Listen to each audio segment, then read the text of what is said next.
Hey everyone, welcome to the Canine Culture Podcast, where we talk about everything dog. Q&As with veterinarian professionals, rescue operators, everyday topics.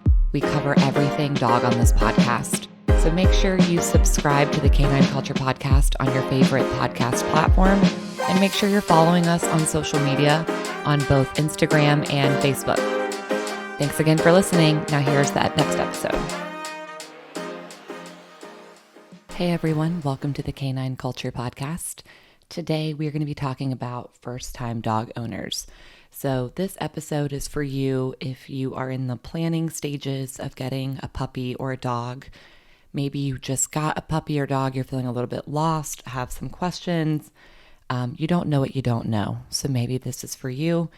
Or you haven't owned a dog in years and you need a little bit of a refresher.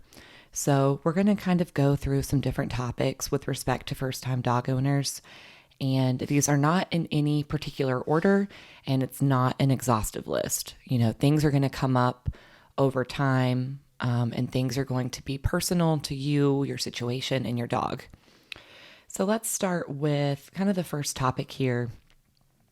Do your research. And this really applies to everything we're going to talk about today, but doing your research with respect to the size of the dog, the breed of the dog, maybe some of the traits of a particular dog. So just doing that research and making sure that it A, fits your life, B, you have set those expectations, and C, it is something that you are going to be prepared for.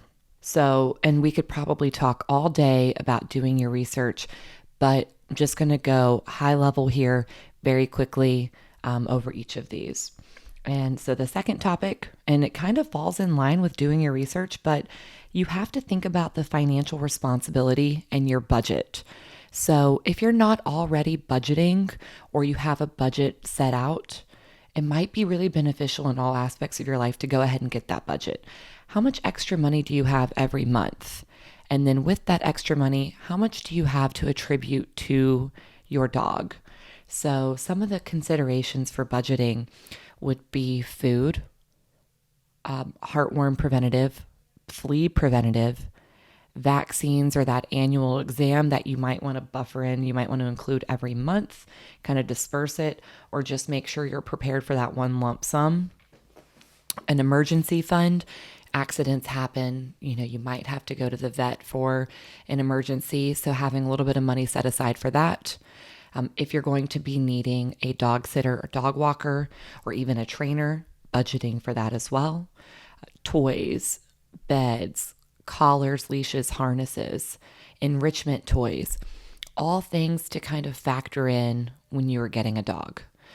So just kind of set forth that budget and make sure that you are able to budget for that dog.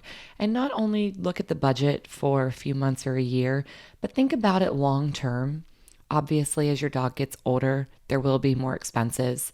Make sure you're willing to attribute that money to a senior dog. Number 3 on this list, find a vet. So you might be thinking it's a little too soon for that. I don't even have my dog yet, but it's always a good idea to just kind of see who's in your area, maybe get some reviews, see some of the breakdown of costs associated with that vet. Just have a general idea of, where you might be taking your dog, maybe even calling them and saying, look, I'm getting a puppy in about a month. What's your availability for that annual exam? Just kind of getting prepared for that. And like I said, always getting reviews for a vet is really good. So the way that I normally go about getting a vet is through referrals, personal referrals of people in that area, friends and family. So you can also, of course, go online, go to Google or some other areas, maybe even like their Facebook page or their social media, and getting some of those reviews. Number 4 on this list is preparing your house for a dog.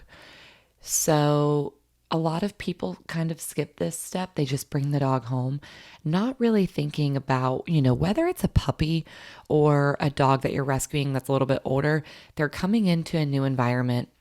Accidents could happen. We want to alleviate those issues. So, some things to kind of think about are what's at ground level or within reach of your dog. Can they grab something? Can they destroy something? Can they chew on something?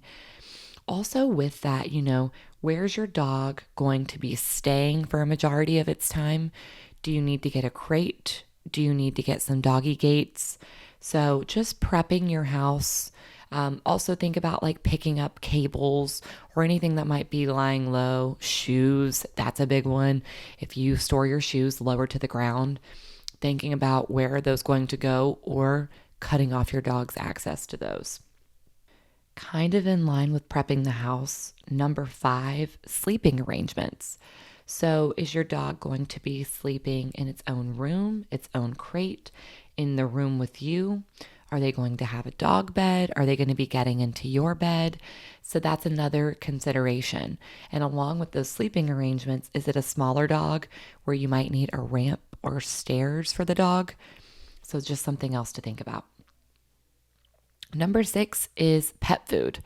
So, as you can see, some of these kind of have crossover. So, with pet food, think about that budget, think about that research. But just getting an idea of not only how much the food is, but also, again, looking at reviews, figuring out what food might be best for the dog that you're getting, whether it's based on breed, age, health concern, but just looking at different pet food options. Number 7, putting in place a potty training plan. So potty training is key at any age. You might be getting a puppy, doing it when they're younger. You might be getting an older dog that's not potty trained. So is the dog going to go out on a set schedule? Is the dog going to use pee pads? Are you going to get little patches of grass and have that on a balcony or patio, or maybe even like a little kiddie pool in the garage? So lots of options there, but just taking into consideration what that plan might be, the time that requires, and also the financial aspect of what that potty training plan requires. Number 8 is just general training and socialization plan. So, will you be hiring a trainer? Will the trainer be in person? Will it be over an app? How frequently do you intend on working with that trainer? What will your budget allow with respect to a trainer? Additionally, socialization is key, especially in younger pups, but really at any age. What is your plan for making sure they're exposed to different sounds and smells, other dogs, other humans? Will you be able to take them kind of out of their element once or twice a week? Do you have a plan set forth for that? Number 9 is general routine. Think about your daily routine and then think about how that dog is going to factor in there. So, adding every 3 to 4 hours, maybe that dog going to the bathroom, feeding being once or twice a day. How does that factor in to your day-to-day routine? And does it work well? Because maybe it doesn't work well. And so maybe that's a key sign that you need to wait to get the dog that you're looking at. So just another consideration. And the final point here, probably the most important, is patience. With any dog, at any age, any size, any breed, you have to have patience. This is a brand new environment. You're brand new to them. Their whole life has changed. So they're going to maybe experience some anxiety or some uncertainties. They don't yet know what you expect. They're trying to learn you the same as you're trying to learn them. So have patience, have patience with their potty training. Have patience with their sleep schedule. Have patience with their pet food. They might be picky about their pet food. Have patience with socialization. They might be a reactive dog, maybe slightly aggressive. So patience is key whenever you're getting a dog and through the longevity and lifeline of that dog. Those are really the main 10 points that I wanted to hit on today. I'd love to hear from some of you guys if you have anything to add to this list.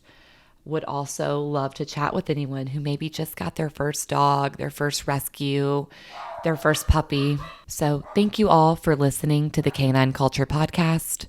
As always, if you have any questions, please email us at canineculturepodcast@gmail.com. Please follow us on social media platforms. We are on Instagram and Facebook. And make sure you subscribe to your favorite podcast listening subscription to the Canine Culture Podcast. Thank you guys so much. See you next week. Thank you for tuning in to the Canine Culture Podcast. Please make sure you subscribe to the Canine Culture Podcast on your favorite podcast platform, and make sure you're following us on social media. If you have any recommendations, any topics that you'd like to hear, if you know of any guests that would be good for the show, or if you yourself want to be a guest, please reach out to us. Send us an email at canineculturepodcast@gmail.com or send us a direct message on social media. Thank you for listening, and please share this with any of your dog-loving friends.